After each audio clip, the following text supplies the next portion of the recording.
ऐसे बहुत सी क्राइम की कहानियां, बहुत से क्राइम के केसेस हैं जो सुलझ गए लेकिन अनसुलझे रहे। कई बार कानून की नज़र में सुलझ गए, कई बार केस और इन्वेस्टिगेशन की नज़रों में अनसुलझे रहे। आज की कहानी भी एक सुलझी अनसुलझी कहानी है। ये सुलझी और अनसुलझी इस तरीके से है कि एक केस है, एक मर्डर का केस है, उसमें कातिल पकड़ा भी गया, लेकिन जो लाश है वो अधूरी है। और आज करीब 28 साल हो गए, आज तक उस लाश का सर कहाँ है किसी को नहीं मालूम। जबकि कातिल ने पूरा बयान दे दिया, कातिल ने जगह बता दी, कातिल ने यह भी बताया कि उसने सर कहाँ ठिकाने लगाया या फेंका।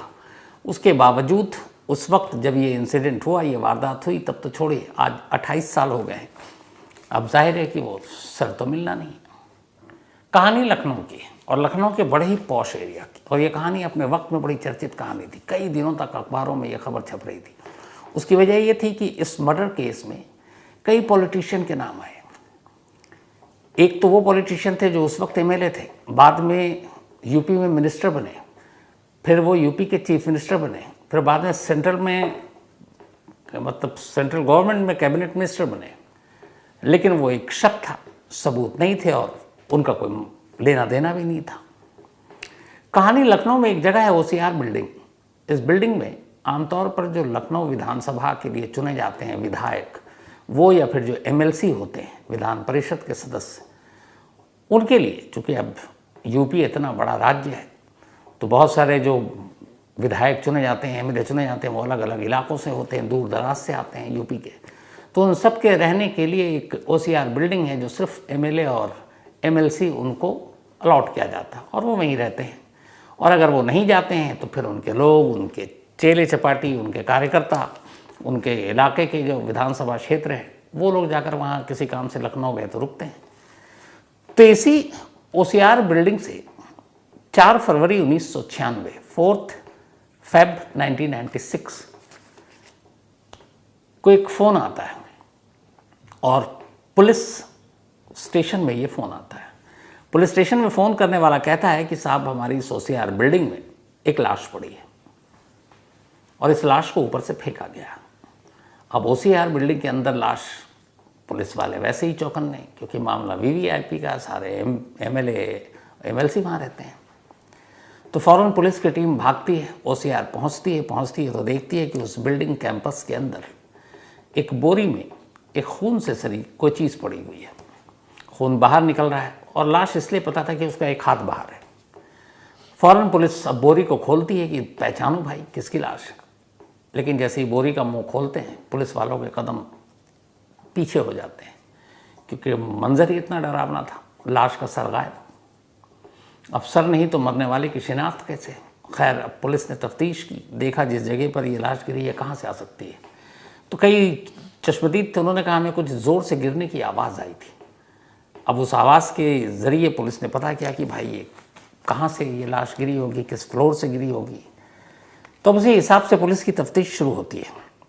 जब तफ्तीश शुरू होती है तो आखिरकार तफ्तीश जाकर ख़त्म होती है इस ओसीआर बिल्डिंग के 7th फ्लोर पर, 7वीं मंजिल पर। क्योंकि हर फ्लोर से जब चेक कर लिया और पता चला कि नहीं, यहाँ पे कोई ऐसा शख्स ही नहीं है, कोई है ही नहीं।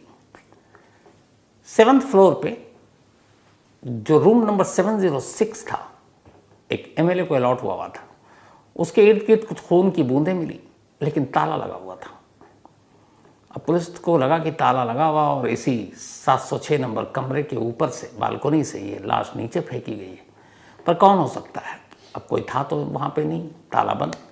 खैर, पुलिस ने अब लिस्ट निकाली, ओसीआर बिल्डिंग से पता किया कि भाई ये कमरा किसको अलॉट है, कौन से माननीय विधायक यहाँ पर आए हुए थे।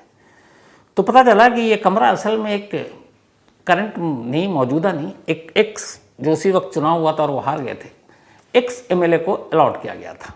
और उन एमएलए साहब का नाम था गोपाल काली, जो मेरठ से आते हैं। पुलिस ने कहा चलो आधा मसला तो सुलझ गया। तो अब वो गोपाल काली तक कांटेक्ट किया जाता है लखनऊ पुलिस के थ्रू, मेरठ पुलिस में। अब चूँकि गोपाल काली एक नेता एमएलए रह चुके हैं, उन तक पहुंचना आसान था बिल्कुल। तो पुलिस वहाँ तक पहुँचती है, उससे पूछताछ होती है भाई फ़ोन पे कि ये आपके नाम पे अलॉट है और यहाँ से एक लाश फेंकी गई है, तो आप बताएंगे कि इस कमरे में कौन था। तो गोपाल काली बताते हैं पुलिस को कि भाई मैं तो 1 महीने से मेरठ में हूँ, लेकिन वहाँ की 2 चाबियाँ हैं, एक चाबी मेरे पास रहती है और एक चाबी उस जगह के केयरटेकर की जो साफ़ सफाई करता है उसके पास होती है और उसका नाम है मनोज। तो दूसरी चाबी मनोज के पास रहती है, लेकिन मनोज तो 1 फरवरी को ही पौड़ी अपने घर चला गया उत्तराखंड, चूँकि वो काम उनके लिए करता तो वो बता कर गया, और उन्होंने कहा दूसरी चाबी मेरे पास है। तो एक चाबी उत्तराखंड में और एक चाबी मेरठ में है। तो फिर सवाल ये कि वहाँ वो 706 नंबर कमरे में कौन गया, किसने ताला लगाया, या कोई गया भी कि नहीं गया, पुलिस गलतफहमी में तो नहीं किसी कमरे से लाश फेंकी गई। अब ये सारे सवाल पुलिस के सामने। तो खैर पुलिस ने पूछा कि आप 1 महीने से मेरठ में, लेकिन कोई तो बीच में आपके इलाके के आपके जानने वाले लोग आते जाते होंगे। तो फिर मनोज काली ने कहा कि हाँ, एक पहले गया था, लेकिन वो 31 जनवरी को लौट आया और 31 जनवरी को उसने मुझे चाबी दे दी और चाबी मेरे पास अब मेरठ में है और दूसरी पौड़ी में है। अब खैर पौड़ी से भी बुलाया जाता है मनोज को, जो केयरटेकर था, और इधर से अब काली भी पहुंचते हैं वहाँ लखनऊ। जब ये पहुंचते हैं इसके बाद उस फ्लैट का दरवाज़ा खोला जाता है, अब तलाशी ली जाती है। जब तलाशी ली जाती है तो अंदर कमरे के अंदर सब कुछ साफ, बिल्कुल साफ़ सुथरा, बेड पे बेडशीट नहीं बिछी हुई है, घर में कुछ ऐसी चीज़ नहीं। लेकिन अब पुलिस ने अपनी नज़रों से देखना शुरू किया। तो जब बेडशीट हटाया तो अचानक देखा कि गद्दे पे बहुत सारे निशान हैं और वो ब्लड के निशान हैं, खून के निशान हैं। फिर और देखा तो कई जगह और खून की बूंदें मिली। बालकनी के पास गए, वहाँ भी खून की बूंदें मिली। अब पुलिस को समझ में ये हो चुका था, सैंपल उठाया गया कि लाश इसी जगह से फेंकी गई है, यानी कि रूम नंबर 706 है। बाकी तलाशी लेने पर वहाँ से बहुत सारी शराब की बोतलें और भी कई अश्लील चीज़ें मिली। अब ये सारी चीज़ें मिल गई, लेकिन लाश का सर नहीं और उस सर को धड़ से अलग करने वाला कातिल नहीं। अब क्या किया जाए? अच्छा, उस कमरे में कुछ अजीब चीज़ें भी मिली। वहाँ अगरबत्ती और हवन की सामग्री मिली जो पूजा पाठ में होता है। अब जब ये सारी चीज़ें मिली और इसकी तस्वीरें आ गई, अखबार में छप गई सब कुछ, तब इस कहानी ने एक दूसरा रुख ले लिया। अगले दिन जितने भी लखनऊ के अखबार थे उसमें सारी जगहों पे एक खबर का एंगल ये था कि ये जो कत्ल हुआ है इसके पीछे जादू टोना और कुछ तंत्र मंत्र या बलि का मसला है। क्यों बलि को हवा इसलिए मिली खबर को क्योंकि लाश का सर गायब है और फिर वहाँ पे हवन की सारी चीज़ें हैं, तंत्र मंत्र की सारी चीज़ें हैं। तो इसका मतलब ये हुआ कि इस कमरे में कुछ ऐसी पूजा पाठ हुई है या तंत्र मंत्र हुआ, कोई तांत्रिक आया और एक इंसान की बलि ली गई इस कमरे में और उस बलि की वजह से वो सर गायब है। अब जब इस तरह की चीज़ें एक वीवीआईपी इलाके में जहाँ एमएलए रहते हैं उनके क्वार्टर से ऐसी खबरें आएंगी तो फिर लोगों की भी दिलचस्पी बढ़ेगी। अब ये हुआ कि कौन इस दौरान में, अब चूँकि जो एमएलए रहे थे उनके नाम पे और शक होने लगा। अब इसी दौरान में हुआ ये कि जब लाश की तलाशी ली गई तो उसमें से कुछ नहीं मिला, लेकिन एक रुमाल मिला उसकी जेब से। अब वो जब रुमाल मिला और ये पूछा गया, जब विधायक साहब भी पहुंचे और वहाँ उन्होंने कहा कि आप पहचानिए कपड़े से, तो उन्होंने पहचाना ही नहीं। लेकिन उन्होंने जब रुमाल देखा तो उन्होंने कहा ये रुमाल को मैं जानता हूँ, ये रुमाल तो मेरा है। अब इस रुमाल के बाद की बात जब गोपाल काली ने कही तो अब एक लिंक जुड़ना शुरू हो गया कि मरने वाले की जेब में विधायक साहब का रुमाल कैसे, एक्स विधायक का, और वो लाश को पहचान नहीं रहे कौन है क्या है। अब सर है नहीं कि चेहरा देखा जाए। जो गुमशुदगी मिसिंग रिपोर्ट थी उसमें देखा गया तो उस तरह का कोई बंदा ही नहीं मिल रहा उस वक्त जो ऐसा गुम हुआ हो जिसकी इस लाश के साथ मैचिंग कराया जा सके। लेकिन अब खबर चल रही है कि ये बड़ा मामला है, कुछ ऐसी साजिश है और इसमें नेता इन्वॉल्व हैं। फिर काली साहब के एक दोस्त और एमएलए हैं, उनका नाम आया बीच में कि, और उनका नाम क्यों, क्योंकि वो पूजा पाठ इन सब चीज़ों में विश्वास रखते थे। तो ये हुआ कि शायद ये तंत्र मंत्र का ही मामला है, ये बलि का मामला है और इसी वजह से ये सब कुछ हुआ है। अब वो जो दूसरे थे एमएलए वो बाद में इत्तेफाक से स्टेट के चीफ मिनिस्टर बने, फिर दिल्ली में जिनका मैंने शुरू में जिक्र किया कैबिनेट मिनिस्टर बने। तो वो भी मतलब अखबारों में खबर चल रही है क्योंकि 96 का दौर था ये और उस वक्त इतना न्यूज़ चैनल और उसका तमाशा नहीं था। अब पुलिस के लिए बड़ी सरदर्दी क्योंकि अखबार में खबर चल रही है, यहाँ बलि वाला एंगल आ गया, आप क्या करें। और नेताओं का मामला, अब ये भी हो रहा कि भाई नेताओं को कहीं बचाया तो नहीं रही पुलिस। और सबसे बड़ी दिक्कत ये कि मरा कौन है अभी तक यही पता नहीं। पुलिस ने हर तरफ वो जो आधी अधूरी लाश, कपड़ों, उनकी तस्वीरें छापी, लोगों से मदद मांगी कि भाई कोई जानता हो तो बताए, लेकिन कोई सूरत नज़र नहीं आ रही है कि कौन है। तो बड़े लोग शक के घेरे में, बली का मामला, लेकिन कातिल या फिर मरने वाला अभी पता ही नहीं है, कातिल तो छोड़िए। तब क्या हुआ कि इसी दौरान में पुलिस तफ्तीश कर रही थी, अचानक लखनऊ से दूर एक गांव से कुछ लोग आए और उन्होंने कहा कि हमारा एक जानने वाला मिसिंग है और उसका नाम है मदन पाल।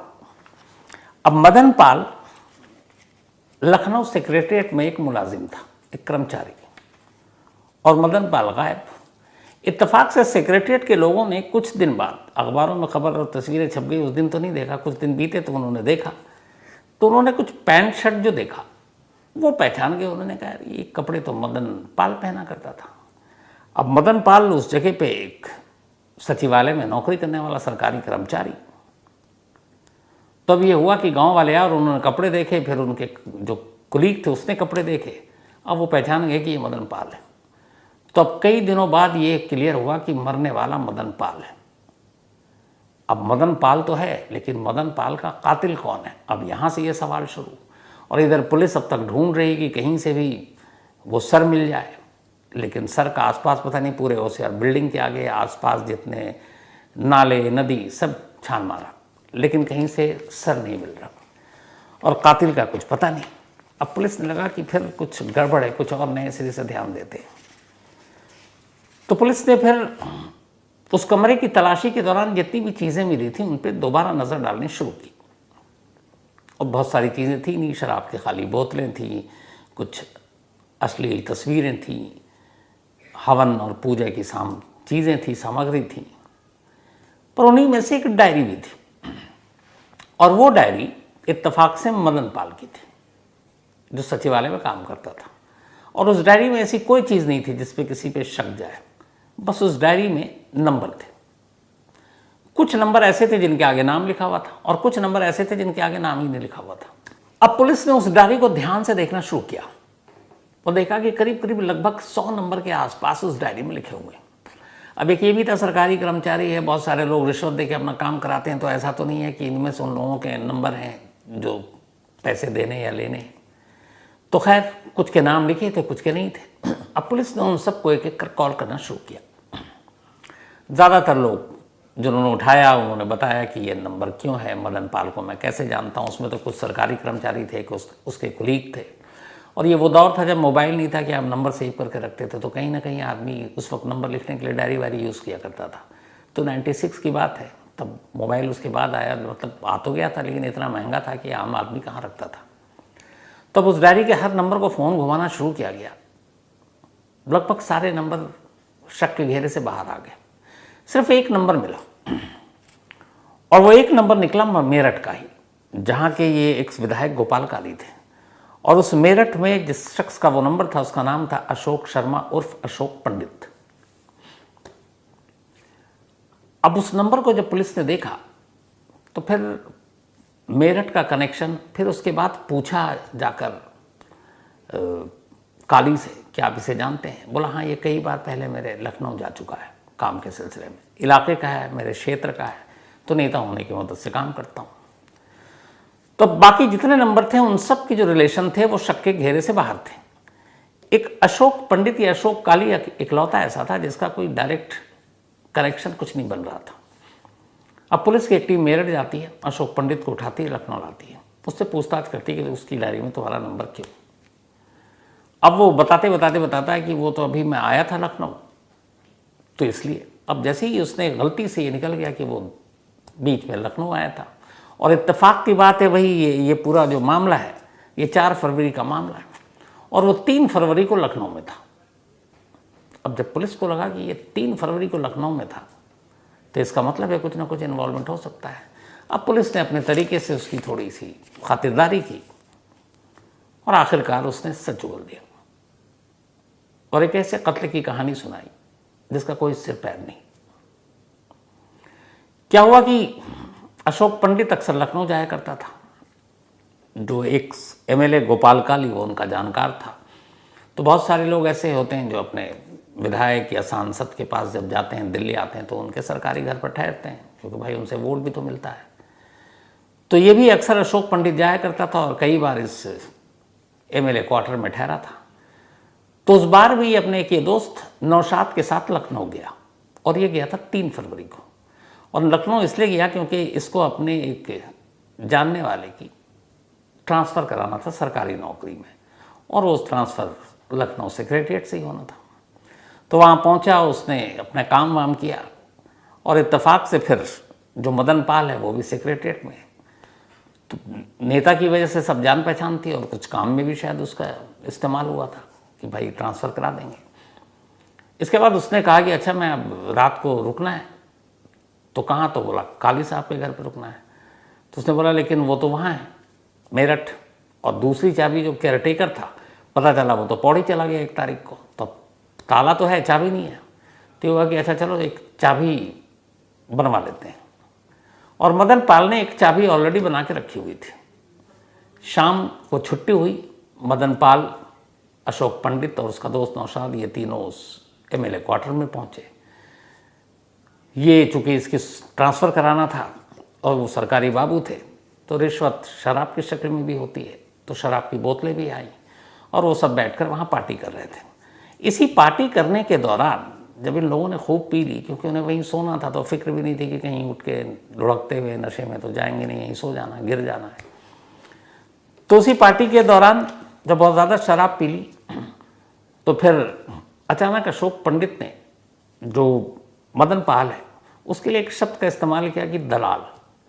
जो लोग बिचौलिए जो होते हैं अलग अलग हमारे यहाँ, उनके लिए शब्द का इस्तेमाल होता है, ब्रोकर भी कहते हैं। तो ऐसी बात चल रही थी कि ये ट्रांसफ़र कराना है ये, लेकिन तुम पैसे तो तुम असल में तुम दलाल हो।